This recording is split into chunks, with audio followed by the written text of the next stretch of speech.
everybody gets Jesus in jail. You've heard that statement before. The idea is that someone is so desperate at the point when they're in jail that they're driven to faith. And a lot of times that's said in a way that says, you know what, that's not real faith. Well, we can't really make a blanket statement like that. That's really a case-by-case basis.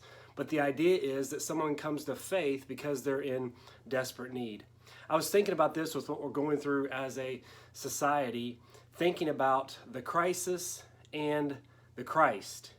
Is a crisis a good time to lean into Jesus Christ? Is a crisis a good time to become aware of who Christ is and what he calls us to?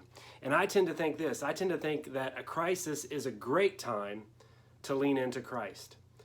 Let's look at Luke chapter 23. In this chapter, we read about a couple of criminals that are near Jesus. They're also on crosses when Jesus is being crucified. Now, one of the criminals who hung there hurled insults at Jesus. Aren't you the Christ? Save yourself and us. So this criminal is at a point of desperation, but he continues to mock and reject who Jesus Christ is. There's another story for the other criminal, though. It says this, but the other criminal rebuked him. Don't you fear God, he said, since you are under the same sentence?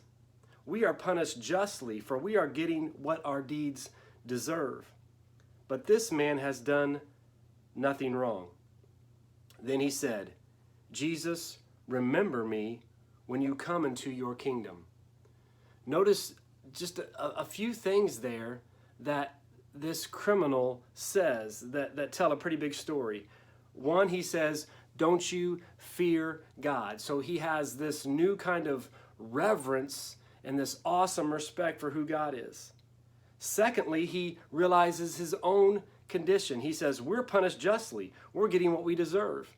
This criminal realized his sin. He realized his failure. He realized the problems in his own life. But not only that, he realized Christ's righteousness. He says, this man has done nothing wrong. So he began to have an awesome respect for God. Secondly, he realized the condition of his own heart and life. And then third, he realized the righteousness of Christ. In his crisis, he was beginning to trust in Christ. And here's what Jesus tells him. Jesus answered him, I tell you the truth, today you will be with me in paradise.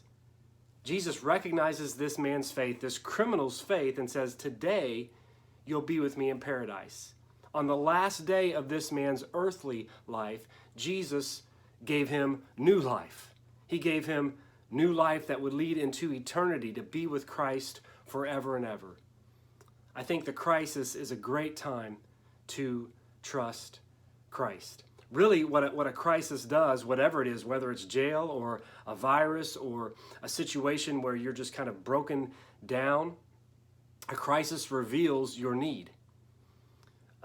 A crisis reveals a reality that's going on. As we go through life, we kind of cover up this reality. We hide it. We may try to suppress it. But a crisis reveals our true heart's need for Jesus Christ.